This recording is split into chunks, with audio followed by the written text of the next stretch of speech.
47 American paratroopers entered that jungle. Only 19 ever came back out. The rest were swallowed by the green, dragged into tunnel systems so deep, so complex, that recovery teams never found a single body. No remains. No evidence. Just names added to a list that would haunt families for generations. And do you know what the Pentagon did next? They drew a red line on the map and wrote 3 words. Off limits. Australians. Only Australians. The soldiers from a country most Americans couldn't even locate on a map. A nation better known for kangaroos than combat doctrine. Yet somehow, those Australians were allowed to operate where United States Marines were forbidden to set foot.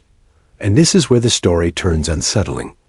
Because what those Australian operators did in those mountains, the methods they used, the tactics they refined, the things they deliberately left behind for the Viet Cong to find, were so effective and so psychologically disturbing that American liaison officers began requesting emergency transfers just to get away from them. One U.S. Marine sergeant returned from a joint patrol and submitted a report consisting of only 2 words. It was immediately classified. Those words were, "We're amateurs." By the end of this story, you'll understand why the most powerful military on Earth quietly handed over 14 square kilometers of Vietnamese jungle to just 150 men. And why the Viet Cong stopped calling them soldiers. They called them something else. Maung. The jungle ghosts. Stay with me. 23 kilometers southeast of the Australian base at Nui Dat, the Long Hải Mountains rose from the coastal plains like the spine of some ancient buried beast. From the air, the massif looked deceptively small. Just 14 square kilometers of jungle covered, limestone stretching toward the South China Sea. American reconnaissance aircraft had photographed every square meter. B-52 bombers had dropped. More than 40,000 tons of ordnance on its slopes between 1966 and 1968. The 3rd Battalion, 5th Marines had conducted 3 major operations into its northern approaches. And yet, the Viet Cong's D-445 Provincial Mobile Battalion continued operating from the mountains with near total impunity. What the Americans did not understand, what conventional doctrine could not explain, was that the Long Hải Mountains were not a position to be taken. They were a living system. A labyrinth of underground rivers, limestone caverns, and tunnel networks that had been expanded and reinforced for more than 20 years. The Viet Cong hadn't just dug into the mountains, they had become part of them. And this was only the first layer of the mystery.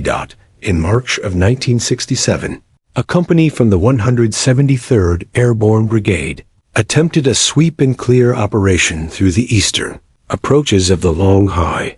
What happened over the next 72 hours would be classified at the highest levels of MACV command. 47 American paratroopers entered the jungle. 19 walked out. The others weren't killed in conventional ambushes. There were no firefights. No artillery strikes. No air support called in. They simply vanished, pulled from patrol formations without a sound. Taken into the earth itself, their bodies were never recovered. Their fate officially listed as missing in action.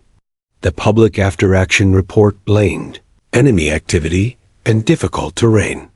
But in unofficial intelligence, assessment circulated only among senior officers told a different story. The Viet Cong hadn't fought the Americans. They had hunted them, slowly, patiently, one man at a time. This was the moment MACV command made a decision that would remain buried in classified archives for decades. The Long Hải Mountains were declared off-limits to American ground forces. But the problem didn't go away. D-445 Battalion continued launching attacks. Someone still had to deal with them.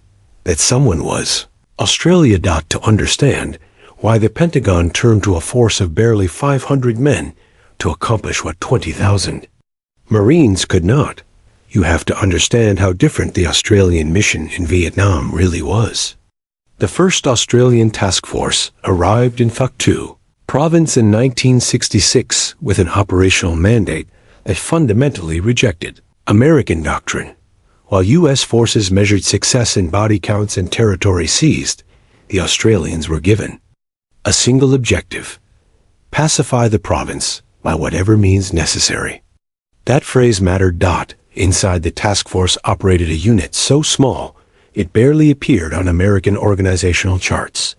The Special Air Service Regiment, 3 squadrons rotating through Vietnam, never more than 150 men in country at any time. Officially, they were reconnaissance. In reality, they were something else entirely. Captain William "Billy" Dundas took command of SAS Squadron in early 1968. A former sheep station manager from rural Queensland, Dundas had learned his trade. During the Indonesian confrontation in Borneo tracking, insurgents through jungle so dense visibility rarely exceeded 3 meters. But the real edge didn't come from Dundas alone. It came from men the Australian government would deny the existence of for decades: the Aboriginal trackers. Dorian Walker was a Pintupi man from Australia's western desert, recruited through a program that officially did not exist. His people had survived 40,000 years in one of the harshest environments on Earth by developing sensory skills Western science still struggles to explain. Walker could track a man through jungle so thick American infrared sensors saw nothing but green noise. He could age a footprint to within 6 hours by the moisture of disturbed leaves. He could smell cooked rice and nuoc, mam on a man 400 meters downwind.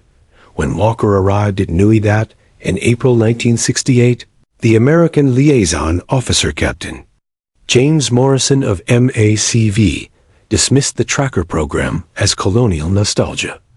Aboriginals tracking men in Vietnam sounded absurd in the age of helicopter gunships and electronic sensors. Morrison changed his mind exactly 17 days later. And requested an immediate transfer shortly after. June 15, 1968, Morrison accompanied a 5-man SAS patrol into the northern Long Hải. They departed Nui Dat at 0300 hours, moving on foot through 8 kilometers of rubber plantation before reaching the jungle fringe. Morrison immediately noticed something unsettling. The Australians didn't move like soldiers. There was no talking. No hand signals. No sound. Communication happened through touch pressure on a shoulder, a finger on an arm. By dawn, they had covered 12 kilometers. They established observation over a trail intersection believed to be a D-445 courier route. They did not dig in. They did not prepare firing positions. 4 men disappeared into the vegetation. Walker moved forward alone. For 20 minutes, he studied the trail, sniffing the air, touching leaves, lowering his face to the earth. When he returned, he whispered something Morrison couldn't hear from 2 meters away. The patrol leader nodded. It repositioned so slowly it looked like the jungle itself was shifting. 11 hours later, 3 Viet Cong couriers walked into the trap. They never knew anyone was there. The engagement lasted 4 seconds. No. Gunfire audible beyond 50 meters. 3 enemy dead. 0 Australian casualties. But that wasn't what shook Morrison. What came next did. The Australians stayed. 6 hours later, a 7-man Viet Cong search party arrived. They found the bodies. The dead couriers were seated upright against trees, eyes open, weapons placed across their laps, an ace of spades tucked into each collar. Morrison watched the reaction from 50 meters away. Men froze. 1. VOMITED. Another emptied his magazine into the jungle. The Australians didn't fire a shot. They simply observed. The search party fled, abandoning discipline, abandoning formation. Morrison's report ended with a single sentence. Australian SAS does not conduct ambushes. They conduct psychological warfare, using enemy bodies as the message. Recommendation: Study methods, personal note, request, reassignment. What Morrison saw was only the surface. The real operation began in October 1968. Australian intelligence concluded D-445 battalion had established a regimental-scale headquarters inside the Long Hải cave system, complete with hospital, political cadre school, and 6 months of supplies. Bombing was useless. Helicopter assault impossible. The Australian solution was simple. They wouldn't destroy it. They would own it. 5-man patrols entered the mountains and stayed for weeks inside the enemy's own security zone. They mapped every entrance, every exit, every trail, every habit. The Viet Cong began seeing ghosts. Men disappeared without blood. Sentries died without sound. Operational logs recovered after the war show. A unit unraveling. Movement restricted to daylight. Requests for reinforcement denied. Area considered secure from Americans. It wasn't secure from Australians. Walker identified habitual movement routes, runs, like animal trails. The SAS turned only a few into killing grounds. They struck without pattern. And withdrew before retaliation. By December 1968, D-445 Battalion had effectively ceased operations, not because it was destroyed, but because it was broken. And that is why the jungle belonged to the ghosts.